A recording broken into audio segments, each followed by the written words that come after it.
So, a very warm welcome to everyone for this interesting session today. So, we've been doing webinars in series. This is the third one which we're doing on the same topic, which is related to artificial intelligence and the role it has to play in scientific publications. So, today I have with me Dr. Shruti. I just a brief introduction about myself. People who don't know me, I'm Dr. Namrata. I'm a pediatrician by qualification and a medical writer for about 15 years now. Founded Turacoz about 10 years back. I am based in Netherlands, and I work with pharmaceutical companies, research institutes on various type of deliverables related to medical writing. And now, what has happened in last, couple of I would say month. It's it would be about a year now, when all this, the artificial intelligence tools, chat gpt, took everybody, by storm, and everyone has so many questions around it. Now, what we are trying to do as a part of an agency who works on medical writing, who works on documents, either for ourselves or for our clients, what we are trying to do is probably, make some sense and navigate whatever is available out there. And that is what. So it's just an, kind of an endeavor from our side, where we are trying to make sense of all the noise which is around us. How much can we take it, and what are the things where, the limitations are there. So today's webinar, I will initiate the discussion, then Shruti will take over. So a brief introduction about yourself, Shruti, and then I can start. Yeah. Hello, everyone. Thank you, Dr. Namrata. Hello, everyone. I'm Dr. Shruti here, and I hope you can hear me and see me as well.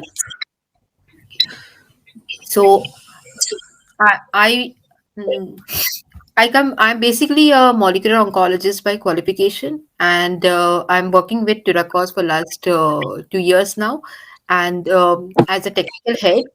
And my forte is publications, so I've been working with publications for more than 20 years with different clients. Okay, basically from pharmaceutical industry, and uh, in Turacoz, I lead a huge team of all different kinds of medical writing, professionals, be it regulatory writing or publication writing and medical marketing communications as well. And we look forward for a more interactive session in this, where we will be talking more about what are the different kinds of generative AI tools, and discuss about uh, the pilot experiment that we have planned for this, how to evaluate these tools for before we start using them in our scientific publications. Yeah, over to you, Dr. Thank you. Namrata. Thank you so much, Shruti. So we will start the session now. So as you can see the title, it is Evaluation of Usefulness of Few Generative AI Tools, and we are only focusing on scientific publications for now. The story so far, so that how medical writing landscape is evolving. There has been increasing use of AI in science, or in various. So when we talk of AI, it is one is artificial intelligence, which can be used as a tool to supplement medical writing, and the second part of it is, more from the artificial intelligence tools or products which are out there.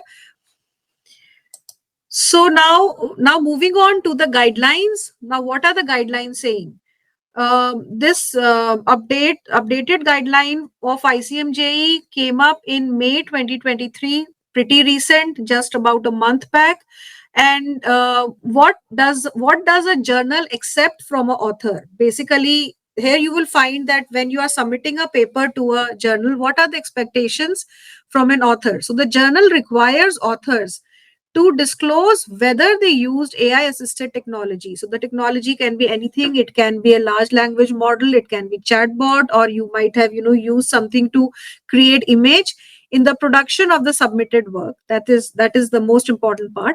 Now, when we are writing a paper, and when we are writing the especially the method section, what do we what do we try to achieve? We try to achieve a methodology which is reproducible, that if somebody else is conducting the same study, they also get the same result. So now what we did, now the initiative which I had mentioned in the beginning, where I spoke about that we are working on a study.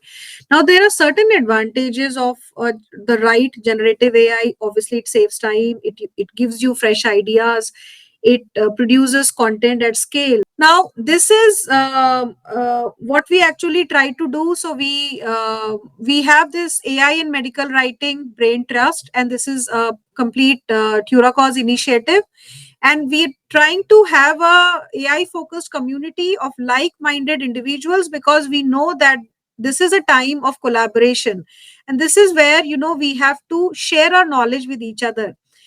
None of us can claim to be an expert at this time. Everybody is learning, everybody is evolving, and the more we share the knowledge with each other, the better it is going to be for each one of us individually also. Over to you, Shruti, just to tell of all this interesting project on which Shruti has been involved with the team, I would say day and night for last couple of weeks. So over to you, Shruti. Thank you, Dr. Namrata.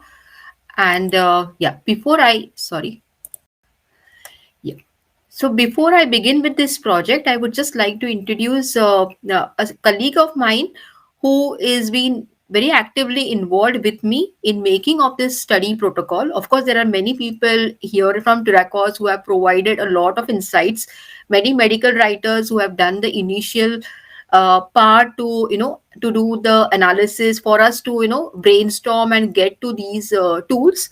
Okay, but one amongst them is Dr. Neha. So, Dr. Neha, can you just can we just have you here?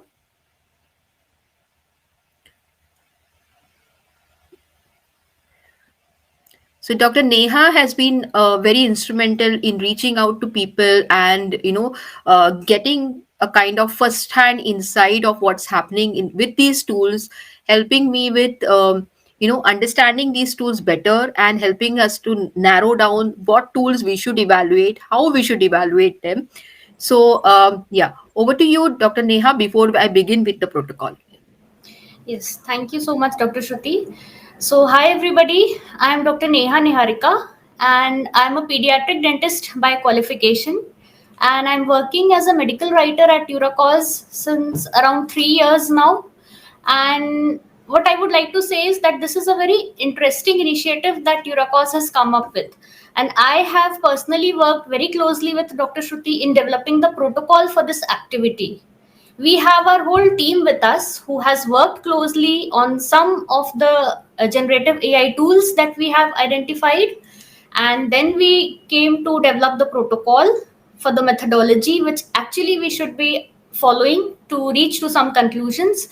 And our internal team of medical writers, they have worked on each of these tools, and then as we got the results, we realized that we need to work further on this protocol. We need to tweak certain questions or certain parameters that we are trying to test for accuracy and reproducibility, in order to to make it more robust, to be able to get the results more accurately. So we tweaked the protocols accordingly many times. And so I would say a lot of hard work and a lot of research has gone into developing this protocol and reaching to the stage. And now I would request Dr. Shruti to take this webinar ahead and just give everyone a glimpse of what actually we are trying to do in this activity. Thank you so much, Dr. Neha. So this study protocol is now been registered in Open Science website. Last day for submitting these responses would be 22nd of June 2023. Okay, and we would request every all the participants to send us if there is any kind of delay that you foresee, please let us know so that we are also well prepared about it, because we would like to complete this study and share the results with all of you again as earliest as possible. So from if by 22nd of June, if we receive all the responses, then when we analyze your responses and we start working on those, that study completion date, that is data analysis part, would take another 15 days or so. So we are estimating that the study completion date would be 15th of July. If there are any questions regarding today's session, the session is now open for uh, question and answers. Please let me know the questions.